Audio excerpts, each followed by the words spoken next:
શું એક ખુશનુમા સફર ક્યારેય જીવલેણ ડરામણું સપનું બની શકે?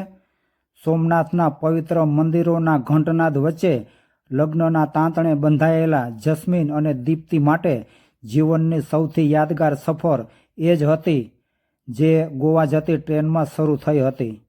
આંખોમાં નવા જીવનના અરમાન હતા અને હોઠ પર સ્મિત, પણ તેઓ એ વાતથી અજાણ હતા કે ટ્રેનના પાટા પર દોડતી આ મુસાફરી તેમને સીધા જ મોતના મુખમાં અને માનવતાની કસોટી કરવાના ઉંબરે લાવીને મૂકી દેશે.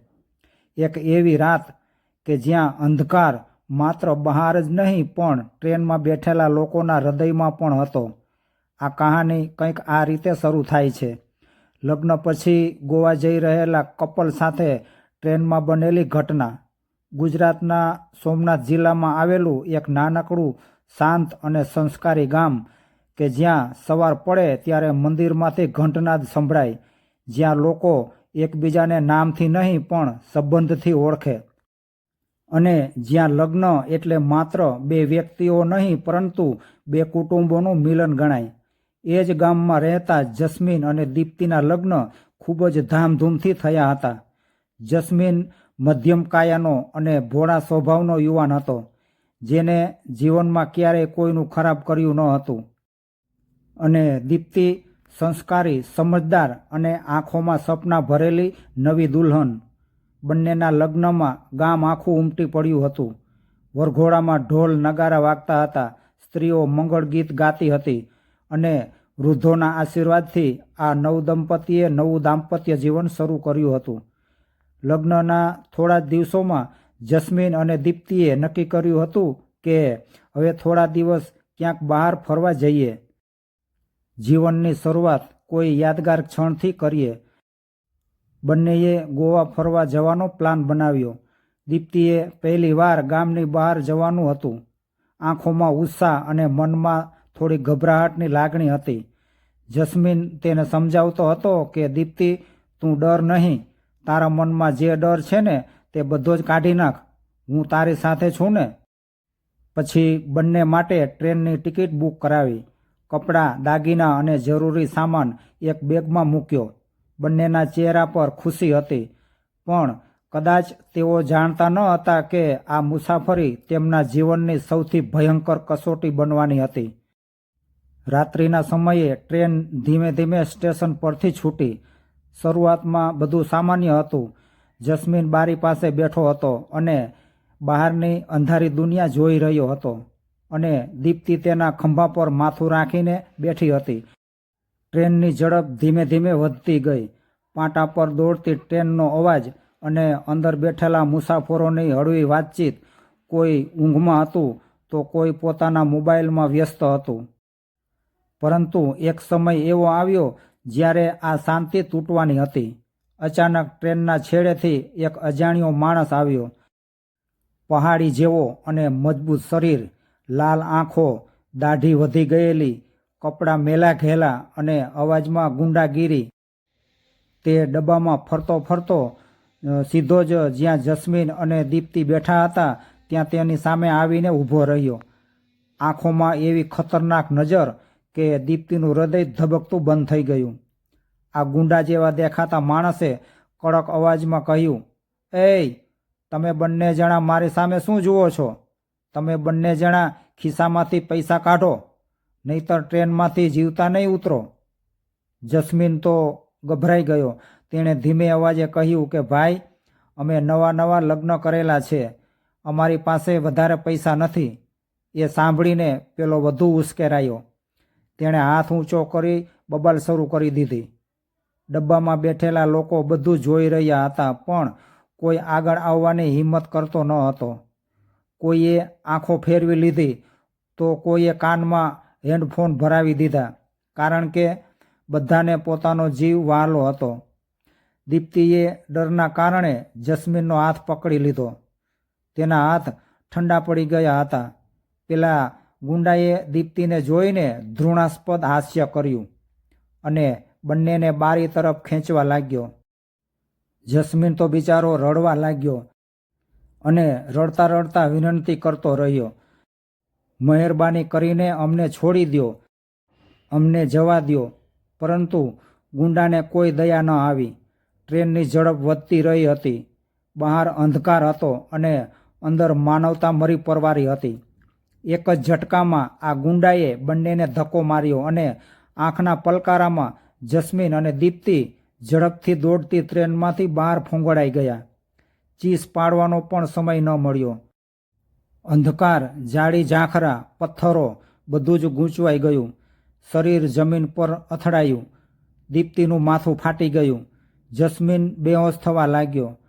ટ્રેન દૂર જઈ ચૂકી હતી અને ત્યાં આસપાસ માત્ર ભયંકર જંગલ જ હતું.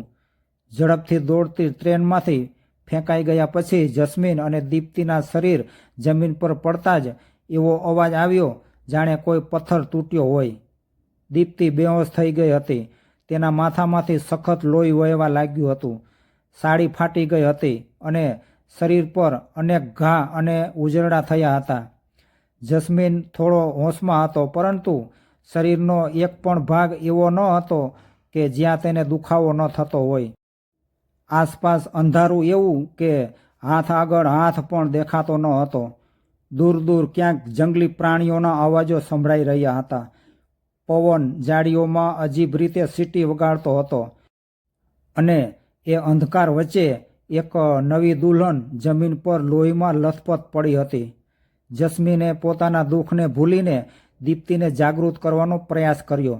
દીપ્તિ, આંખ ખોલ, હું અહીં જ છું. અવાજ ગળામાં અટવાઈ જતો હતો. કોઈ જવાબ ન મળતા તેના દિલમાં ડર બમણો થઈ ગયો. તેણે પોતાનો શર્ટ ફાડી દીપ્તિના માથા પર બાંધવાનો પ્રયત્ન કર્યો. જસ્મીનના હાથ કંપી રહ્યા હતા. આંખોમાં આંસુ હતા અને મનમાં એક જ પ્રશ્ન હતો કે શું આ જ લગ્ન પછીની પહેલી મુસાફરી હતી? થોડીવાર પછી દીપ્તિ થોડી હોશમાં આવી. તેણે આંખ ખોલી અને જોયું તો ચારે બાજુ અંધકાર સિવાય કંઈ જ ન હતું. અંધકાર જોઈને દીપ્તિ ચીસ પાડવા લાગી. જસ્મીન, આપણે ક્યાં છીએ? જસ્મીન પાસે કોઈ જવાબ ન હતો. બંનેને લાગ્યું કે કદાચ તેઓ હવે બચી શકશે નહીં. રાત આગળ વધી રહી હતી. ઠંડી હવા શરીરને કંપાવી રહી હતી. દુઃખ, ભય અને અપમાન એકસાથે મન પર તૂટી પડ્યા. જ્યારે સવાર થવા આવી ત્યારે દૂર એક કાચી પગદંડી દેખાણી. બંને જણા ધીમે ધીમે એ પગદંડી તરફ ચાલવા લાગ્યા. થોડે દૂર એક નાનું વસવાટ જેવું લાગ્યું. જસ્મીનને આશા જાગી કે હવે કોઈ મદદ મળશે, પરંતુ હવે જે બનવાનું હતું તે તો આના કરતાં પણ વધુ ભયંકર હતું. જ્યારે તેઓ ગામ જેવી જગ્યાએ પહોંચ્યા તો ત્યાં કેટલાક લોકો બેઠા હતા.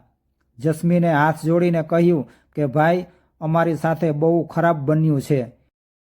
એક ગુંડાએ અમને ચાલુ ટ્રેનમાંથી ધક્કો મારીને બહાર ફેંકી દીધા છે.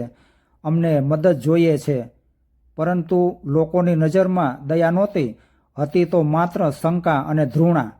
એક માણસ બોલ્યો, આ લોકો કોણ છે? કપડાં ફાટેલા, લોહી લાગેલું, ચોક્કસ ચોર જ હોવા જોઈએ. તો બીજાએ કહ્યું કે અરે, રાત્રે ટ્રેનમાંથી પડે એ કોઈ સારા માણસ ન હોય. દીપ્તિ દુઃખમાં કરુણ અવાજે બોલી, બહેન, પાણી પાસો. એક સ્ત્રીએ તેના તરફ જોયું, પણ તરત જ મોઢું ફેરવી લીધું. કોઈએ કહ્યું કે અમારે આવી ઝંઝટમાં નથી પડવું, તમે લોકો અહીંથી ચાલ્યા જાઓ. કોઈએ પાણી તો ન પાયું, પણ એક સાંત્વનાનો શબ્દ પણ ન ઉચ્ચાર્યો. જસ્મીનને લાગ્યું કે શરીર પર પડેલા ઘા કરતાં આ શબ્દો વધુ દુઃખદાયક હતા. એક યુવાન તો હદ પાર કરી ગયો. તેણે દીપ્તિની ફાટેલી સાડી તરફ ઇશારો કરીને કહ્યું કે નાટક કરે છે. આવી ઓરતોને અમે સારી રીતે ઓળખીએ છીએ. એ શબ્દો દીપ્તિના હૃદયમાં ખંજરની જેમ ખૂંસી ગયા. તે ફરી બેહોશ થવા લાગી. જસ્મીન ગુસ્સે થયો, પણ નબળા શરીરે શું કરી શકે? આખું ગામ ત્યાં ઊભું હતું, પણ એક પણ માનવી માનવતા સાથે આગળ ન આવ્યો. આ અપમાન, આ અવગણના, આ ક્રૂરતા બધું જ સહન કરતાં કરતાં જસ્મીન ઘૂંટણીએ પડી ગયો. તેણે આંખ બંધ કરીને ભગવાન શ્રી કૃષ્ણને યાદ કર્યા. હે ભગવાન, હે પરમાત્મા, જો આજે તું પણ અમને સાથ ન આપે ને, તો અમારે બચવાની કોઈ આશા નથી. એ જ સમયે દૂર ઝાડીઓમાંથી લાકડીના સહારે ચાલતો ચાલતો એક વૃદ્ધ માણસ દેખાયો. તેની આંખોમાં શાંતિ હતી, ચહેરા પર કરુણા હતી. તેણે આ ભીડ જોઈ અને ધીમા પણ કડક અવાજમાં પૂછ્યું, શું થયું છે? અહીં આ વૃદ્ધનો કડક અવાજ સાંભળીને બધા જ લોકો ચૂપ થઈ ગયા. વૃદ્ધે દીપ્તિની હાલત જોઈ અને જસ્મીનના લોહીવાળા હાથ જોયા અને કોઈ પ્રશ્ન કર્યા વગર જ કહ્યું કે બંનેને મારી ઝૂંપડીએ લાવો. વૃદ્ધ માણસે લાકડીના સહારે આગળ ચાલતા જસ્મીન અને અર્ધબેભાન અવસ્થામાં દીપ્તિને પોતાની ઝૂંપડી તરફ લઈ ગયો. જંગલના એ ગાઢ અંધકાર વચ્ચે આવેલી એ નાની ઝૂંપડી બહારથી તો સાવ સામાન્ય લાગતી હતી, પરંતુ અંદર પ્રવેશ કરતાં જ એવું લાગ્યું જાણે કોઈ સાધુના આશ્રમમાં આવી ગયા હોય. દીવડાની નરમ રોશની, માટીની સુગંધ અને શાંતિથી ભરેલું વાતાવરણ, આ બધું જોઈ જસ્મીનની આંખોમાં ફરી આંસુ આવી ગયા. એટલા બધા અપમાન અને દુઃખ પછી કોઈએ તેને માણસ સમજી અંદર બોલાવ્યા હતા. આ વૃદ્ધે દીપ્તિને જમીન પર પાથરેલી ચાદર પર સુવડાવી. દીપ્તિના માથામાંથી સતત લોહી વહી રહ્યું હતું. તેણે કોઈ પણ જાતના ડર કે ગભરાટ વિના પોતાના હાથથી પાણી ગરમ કર્યું અને જંગલમાંથી લાવેલા ઔષધિના પાન અને મૂળિયા પીસીને મલમ તૈયાર કર્યો અને ધીમે ધીમે દીપ્તિના ઘા પર લગાવવાનું શરૂ કર્યું. જસ્મીન એક ખૂણામાં બેસીને આ બધું જોઈ રહ્યો હતો. એ વૃદ્ધના હાથમાં એવી કાળજી હતી કે જાણે પોતાની સગી દીકરીની સારવાર કરતો હોય. થોડીવાર પછી દીપ્તિ ભાનમાં આવી અને આંખો ખોલીને જોયું તો સામે એક અજાણ્યો ચહેરો જોઈને તે ફરી ગભરાઈ ગઈ. વૃદ્ધે નરમ અવાજમાં કહ્યું કે ડર નહીં દીકરી, તું સુરક્ષિત જગ્યાએ છે. એ શબ્દોમાં એટલી માતૃત્વ જેવી લાગણી હતી કે દીપ્તિની આંખમાંથી આંસુ વહેવા લાગ્યા. તેણે ધીમે અવાજે કહ્યું કે બાબા, લોકો અમને ખોટા શબ્દો બોલ્યા, અમારો કોઈએ વિશ્વાસ ન કર્યો. આ સાંભળીને વૃદ્ધની આંખોમાં પણ દુઃખ છલકાઈ આવ્યું. તેણે ઊંડો શ્વાસ લીધો અને કહ્યું કે દીકરી, આ દુનિયામાં સૌથી સસ્તી વસ્તુ જો કોઈ હોય તો એ છે વિશ્વાસ, અને સૌથી જો મોંઘી વસ્તુ કોઈ હોય તો એ છે માનવતા. બધાને આ બે વસ્તુ ખરીદતા નથી આવડતી. જસ્મીન હવે પોતાનું દુઃખ છુપાવી શક્યો નહીં. તેણે આખી ઘટના કહી સંભળાવી. લગ્ન પ્રવાસ, ટ્રેનમાં ગુંડાનો હુમલો, લોકોનો ડર અને પછી ગામમાં મળેલું અપમાન. વાત પૂરી થતાં તે રડી પડ્યો. બાબા, અમે કંઈ ખોટું નથી કર્યું, છતાં ભગવાને અમને આવા ભયાનક રસ્તે કેમ મૂકી દીધા? એ વૃદ્ધે જસ્મીનના ખંભા પર હાથ મૂક્યો અને કહ્યું કે પુત્ર, ભગવાન ક્યારેય માણસને ખોટા રસ્તે નથી મોકલતો. એ તો માત્ર કસોટી જ કરે છે કે દુઃખમાં પણ તું માનવતા છોડે છે કે નથી છોડતો. એ શબ્દો જસ્મીનના દિલમાં બરાબરના ઉતરી ગયા. રાત આગળ વધી રહી હતી. ઝૂંપડી બહાર જંગલના અવાજો સંભળાઈ રહ્યા હતા, પરંતુ અંદર એક અનોખી શાંતિ હતી. દીપ્તિની હાલત ધીમે ધીમે સુધરવા લાગી. ઘા ગંભીર હતા, પણ જીવનનું કોઈ જોખમ નહોતું. વૃદ્ધે બંનેને ખાવા માટે થોડા ભાત અને શાક આપ્યું. જસ્મીનને તો એટલા બધા આઘાત લાગ્યા હતા કે ગળામાં કોળિયો પણ ઉતરતો ન હતો, છતાં દીપ્તિને ખવડાવતો રહ્યો. એ રાત્રે દીપ્તિને એક ડરામણું સપનું આવ્યું. તે ભરનિંદરમાંથી ચીસ પાડીને જાગી ગઈ. ટ્રેન, ગુંડો, અંધકાર, આ બધું ફરી આંખ સામે આવી ગયું. જસ્મીને તેને છાતી સરસી ચાંપી દીધી. હવે બધું ઠીક થઈ જશે એવું બોલતો રહ્યો, પણ અંદરથી તે પોતે પણ ભાંગી પડેલો હતો. સવારે જ્યારે સૂર્યની પહેલી કિરણ ઝૂંપડીમાં આવી ત્યારે વૃદ્ધે જસ્મીનને બહાર બોલાવ્યો અને કહ્યું કે પુત્ર, તારી પત્નીને હજી આરામની જરૂર છે, પરંતુ તમે લોકો અહીં વધુ સમય રહી શકશો નહીં. જસ્મીન ગભરાઈ ગયો. બાબા, તો પછી અમે શું કરીશું? વૃદ્ધે ધીમે રહીને કહ્યું કે ગોવા જવાની વ્યવસ્થા હું કરી આપીશ, પરંતુ એ પહેલાં મારી એક વાત સાંભળ. ગઈ રાત્રે જ્યારે તું સૂતો હતો ને ત્યારે મેં ટ્રેનમાંથી લોકો તમને ધક્કો મારતા જોઈ રહેલા એક યુવાનને શોધી કાઢ્યો છે. તેણે મોબાઈલમાં તમારો વિડીયો ઉતાર્યો હતો પણ ડરથી ચૂપ રહ્યો હતો. આજે એ વિડીયો બહાર આવશે. જસ્મીન તો અચંબામાં પડી ગયો. સાચું? વૃદ્ધે કહ્યું. હા, બિલકુલ સાચું. સૂર્ય થોડો ઊંચે ચડ્યો હતો ત્યારે વૃદ્ધ માણસે જસ્મીન અને દીપ્તિને નાસ્તો કરાવ્યો અને કહ્યું કે હવે તમારા માટે ગોવા જવાની વ્યવસ્થા થઈ ગઈ છે. જંગલની ઝૂંપડી પાસે એક જૂની જીપ આવી ઊભી રહી. ડ્રાઈવર કોઈ પણ પ્રશ્ન કર્યા વગર જ ઉતરી આવ્યો, જાણે બધું પહેલેથી જ નક્કી કરી રાખેલું હોય. આ બધું જોઈ જસ્મીનને આશ્ચર્ય થયું. આ વૃદ્ધ કોણ હતો કે જેને કોઈ પણ મદદ એક ઈશારા પર મળી જતી હતી? પરંતુ હાલ એ પ્રશ્ન કરતાં વધુ મહત્વનું હતું દીપ્તિનું સ્વાસ્થ્ય. જીપ ધીમે ધીમે શહેરના રસ્તા તરફ આગળ વધી. રસ્તામાં મોબાઈલમાં એક વિડીયો ફરી રહ્યો હતો. ટ્રેનનો ડબ્બો, ગુંડાનો ચહેરો, જસ્મીન અને દીપ્તિની બેબસી, ટ્રેનમાં રહેલા લોકો, બધું જ સ્પષ્ટ દેખાતું હતું. કોઈએ વિડીયો સોશિયલ મીડિયામાં મૂકી દીધો હતો. લોકો ગુસ્સે થઈ રહ્યા હતા અને કહેતા હતા કે આ શું છે? આવા ગુંડાઓને સજા મળવી જ જોઈએ. આ એ જ લોકો હતા કે જે ગઈકાલે ચૂપ રહ્યા હતા, જ્યારે આજે કોમેન્ટમાં ન્યાય માગી રહ્યા હતા. ગોવા પહોંચતા પહેલાં જ પોલીસને આ ઘટનાની જાણ થઈ ગઈ હતી. જસ્મીન અને દીપ્તિને સીધા જ પોલીસ સ્ટેશન લઈ જવામાં આવ્યા. શરૂઆતમાં પોલીસ પણ શંકાની નજરે જોઈ રહી હતી, પરંતુ જ્યારે વિડીયો સામે આવ્યો ત્યારે માહોલ એકદમ બદલાઈ ગયો. ઓફિસરનો અવાજ કડક થઈ ગયો. આ તો હત્યાનો કેસ છે. જસ્મીનના હાથ કંપી ગયા. તેને લાગ્યું કે હવે તો સાચો ન્યાય મળશે જ.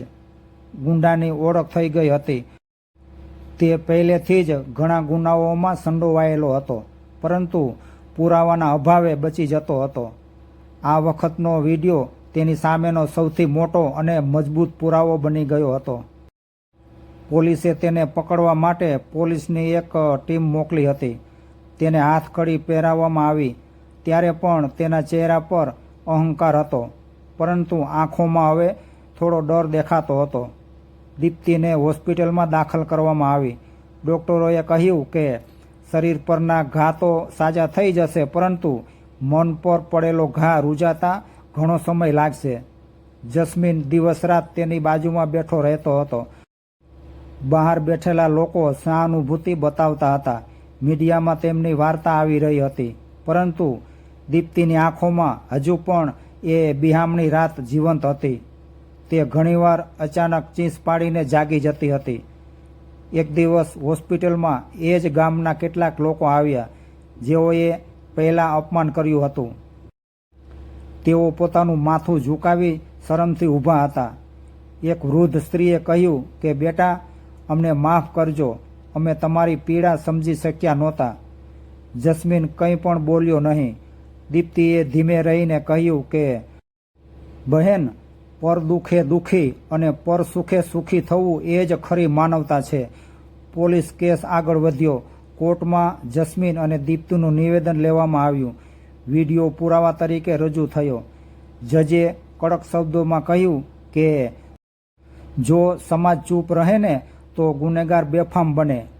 કેસના અંતે ગુંડાને કડક સજા ફટકારવામાં આવી. જસ્મીન અને દીપ્તિને ન્યાય તો મળ્યો, પરંતુ ઘા પૂરેપૂરા રૂજાયા નહોતા. આ બધાની વચ્ચે જસ્મીનને વારંવાર એ વૃદ્ધ યાદ આવતો હતો. તેણે પોલીસને પૂછ્યું કે એ વૃદ્ધ કોણ હતા. પોલીસ તપાસ દરમિયાન ખબર પડી કે એ વૃદ્ધ માણસ જંગલ વિસ્તારમાં રહેતો એક નિવૃત્ત શિક્ષક હતો કે જે વર્ષોથી અકસ્માતમાં ભોગ બનેલાઓને મદદ કરતો હતો. તેણે ક્યારેય પોતાનું નામ આગળ આવવા દીધું ન હતું. સમય ધીમે ધીમે આગળ વધતો ગયો. જસ્મીન અને દીપ્તિ બંને એક એવી લડાઈ લડી રહ્યા હતા કે જે બહારથી કોઈને દેખાતી ન હતી. દીપ્તિના શરીરના ઘા તો સાજા થઈ ગયા હતા, પરંતુ મન હજુ પણ એ રાત્રિના અંધકારમાં અટવાયેલું હતું. રાત્રે તેમનો અવાજ સંભળાતા જ તેનો શ્વાસ અટકી જતો હતો. અચાનક કોઈ ઊંચા અવાજમાં બોલે તો પણ તે ધ્રુજી ઉઠતી હતી. જસ્મીન બધું જ સમજી રહ્યો હતો, પણ પોતે પણ માનસિક રીતે સાવ ભાંગી પડ્યો હતો. એક જવાબદાર પતિ તરીકે પોતાની પત્નીને બચાવી ન શક્યો હોવાનો એને અપરાધ બોધ તેને અંદરથી કોરી ખાતો હતો. થોડા સમયમાં તેમની કહાની સોશિયલ મીડિયા મારફત અને લોકો સુધી પહોંચી ગઈ. ફક્ત સોશિયલ મીડિયા પર જ નહીં, પરંતુ લોકોના દિલ સુધી પહોંચી ગઈ હતી. ઘણા લોકો આવીને કહેતા હતા કે તમારી હિંમત અમને એક નવી હિંમત આપે છે.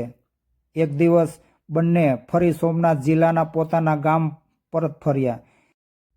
ગામના એ જ લોકો જે લગ્નમાં વધામણા આપ્યા હતા, હવે શાંતિથી આ બંનેની વાત સાંભળતા હતા. જસ્મીને ગામની સભામાં કહ્યું કે અમે કોઈ ખાસ નથી, અમે તો ફક્ત બચી ગયા છીએ એટલું જ અમારા માટે પૂરતું છે. પરંતુ પ્રશ્ન એ છે કે જો તમે અત્યાચારની સામે ચૂપ રહેશો તો આગળ તમને કોણ બચાવશે? ગામમાં એક અજીબ મૌન છવાઈ ગયું. એ મૌનમાં શરમ હતી, વિચાર હતો અને કદાચ પરિવર્તનની શરૂઆત પણ દેખાતી હતી. જસ્મીન અને દીપ્તિ ચૂપચાપ ઊભા હતા. ત્યારે દીપ્તિએ આંખ બંધ કરી અને કહ્યું કે જો એ દિવસે એ વૃદ્ધ બાબા ન હોત ને તો કદાચ આજે અમે તમારી વચ્ચે ન હોત. આ વૃદ્ધ પુરુષે જે રીતે અમારી સેવા કરી હતી એ જોતાં અમને એવું લાગે છે કે ભગવાન મંદિરમાં વસે છે કે નહીં એ તો અમને ખબર નથી, પરંતુ દુઃખના સમયે હાથ પકડનાર માણસમાં તો ભગવાન ચોક્કસ વસે છે. હવે સાંજ પડવા આવી હતી. આકાશમાં સૂર્ય અસ્ત થઈ રહ્યો હતો, પણ બંનેના જીવનમાં હવે અંધકાર ન હતો. દુઃખ હજુ યાદ હતું, પરંતુ હવે એમને ડરાવતું ન હતું. એ દુઃખ હવે એક શક્તિના રૂપમાં પરિવર્તિત થઈ ગયું હતું. જીવનની આ સફર ગોવાના દરિયા કિનારે મોજ કરવા માટે શરૂ થઈ હતી, પણ એ પૂરી થઈ માનવતાના સાચા પાઠ સાથે. જસ્મીન અને દીપ્તિના શરીર પરના ઘા તો સમય જતાં રૂજાઈ ગયા, પણ તેમના આત્મા પર પડેલા આઘાતને એ વૃદ્ધ બાબાની કરુણાએ મલમ લગાવ્યો.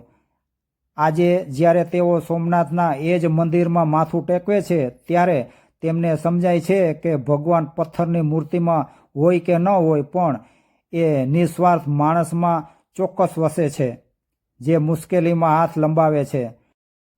ટ્રેનની એ બિહામણી રાત તેમને એક વાત શીખવી ગઈ હતી કે અન્યાય કરનાર કરતાં અન્યાય સહેનાર અને તમાશો જોનાર સમાજ વધુ ગુનેગાર છે.